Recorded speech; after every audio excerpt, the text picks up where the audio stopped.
মধ্যযুগে এমন এমন সমস্ত চিকিৎসা পদ্ধতি সামনে আনা হয়েছিল যেগুলো দেখলে আপনার মনে হবে যে আচ্ছা এইটা চিকিৎসা করে কাউকে সুস্থ করার চেষ্টা করা হচ্ছিল নাকি সেই মানুষটাকে আরো তাড়াতাড়ি কি করে মেরে ফেলা যায় সেই রকম সমস্ত পন্থা অবলম্বন করা হচ্ছিল।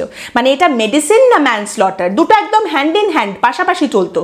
এমন সমস্ত পদ্ধতি, এমন সমস্ত জিনিসপত্রকে ওষুধ হিসেবে বিশ্বাস করতেন মধ্যযুগের মানুষজন, ভাবাই যায় না। মানে তারা মনে করতেন পারদ হচ্ছে এক ধরনের ওষুধ, পারদ আপনি খেলে আপনি সুস্থ হয়ে যাবেন।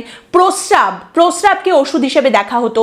তার সঙ্গে বেশ কিছু ট্রিটমেন্ট ছিল যে অন্ধকার ঘরের মধ্যে আপনাকে আটকে রেখে দিলে আপনি সুস্থ হয়ে যাবেন, কিংবা আপনাকে যদি ডিহাইড্রেটেড করে রাখা হয়, আপনাকে যদি বেশ দিনের পর দিন জল ছাড়া রাখা যায় তাহলে আপনি সুস্থ হয়ে যাবেন। এসব অদ্ভুত অদ্ভুত বিশ্বাস মানুষের মধ্যে ছিল। এমনকি ডাক্তাররাও অদ্ভুত অদ্ভুত সমস্ত এক্সপেরিমেন্ট করতেন, অদ্ভুত অদ্ভুত তাদেরও বিশ্বাস ছিল।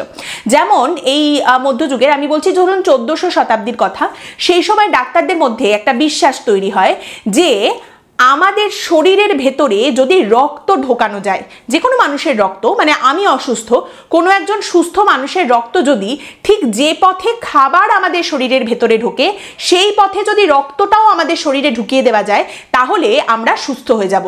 এইরকম একটা অদ্ভুত ব্লাড ট্রান্সফিউশনের পদ্ধতির কথা তাদের মাথায় এসেছিল এবং তারা মনে করেছিলেন এর ফল পাওয়া যাবে। ব্লাড টেস্ট করার দরকার নেই, কারোর সাথে কারোর ব্লাড ম্যাচ করছে কি করছে না জানার দরকার নেই।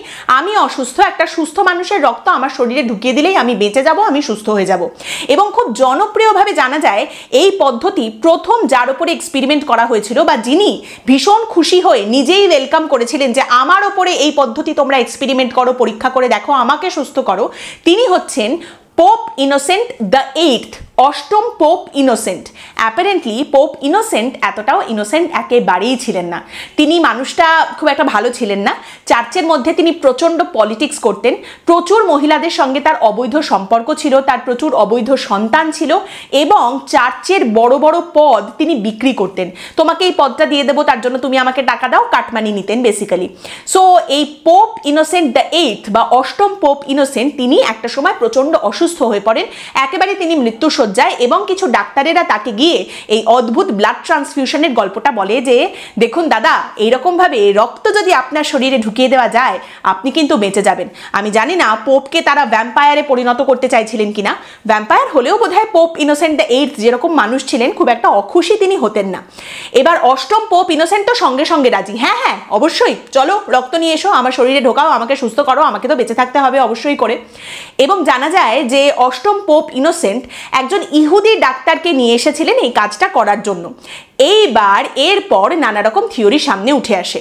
কিছু মানুষজন বলেন যে কয়েকজন ব্যক্তি রক্ত দান করেছিলেন যাতে পোপের শরীরে সেই রক্তটা প্রবেশ করানো যায়।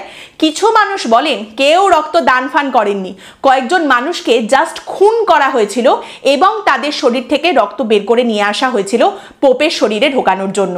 আবার অনেকে বলেন তিনটি অত্যন্ত বাচ্চা ছেলে, তিনটি বাচ্চা ইহুদি ছেলের শরীর থেকে এই রক্ত বের করা হয়েছিল, তাদের খুন করা হয়েছিল, তাদের খুন করে এই রক্তটা আনা হয়েছিল পোপের শরীরে ঢোকানোর জন্য। যাই হোক না কেন, মোদ্দা কথা কিছু মানুষের রক্ত নিয়ে আসা হয় এবং পোপ ইনোসেন্ট দি এইথের শরীরে সেই রক্ত প্রবেশ করিয়ে দেওয়া হয়। অনেকেই বলেন এই ইনোসেন্ট পোপ এই রক্ত পান করেছিলেন, আবার অনেকেই বলেন যে না না এটা ইনজেক্ট করা হয়েছিল। মোদ্দা কথা মানুষের রক্ত নিয়ে এসে তার শরীরের ভেতরে ঢোকানো হয়েছিল এবং তার ফল কি হয়েছিল বলুন, আপনি গেস করুন, আপনি নিশ্চয়ই জানেন কি হয়েছিল। এর অন্যরকম আর কিচ্ছু হওয়ার নেই, তিনি ভ্যাম্পায়ার হননি, তিনি বাঁচতেও পারেননি। একদম ঠিক ধরেছেন, এই ঘটনাটা ঘটার, এই অদ্ভুত ব্লাড ট্রান্সফিউশনটা হওয়ার কয়েক দিনের মধ্যে অষ্টম পোপ ইনোসেন্ট মারা গিয়েছিলেন। কিন্তু মানুষের মধ্যে এই বিশ্বাসটা তখনও পর্যন্ত রয়ে গিয়েছিল যে না না এতে নিশ্চয়ই কাজ দেয়। এইটা অনেক সময় লেগেছিল মানুষের মন থেকে, ডাক্তারদের মন থেকে যেতে যে না এটা আদৌ কাজ দেয় না, এর মাধ্যমে মানুষ বাঁচে না বরং আরো তাড়াতাড়ি মরে যায়। কেমন লাগলো আজকের এই গল্পটা শুনে অবশ্যই কিন্তু জানাবেন আমাকে কমেন্ট করে। আর পরের দিন আবার এইরকমই একটা ইন্টারেস্টিং গল্প নিয়ে চলে আসবো আমি পৌলমী 5 মিনিটের গল্পে, দেখতে ভুলবেন না। ভালো থাকবেন।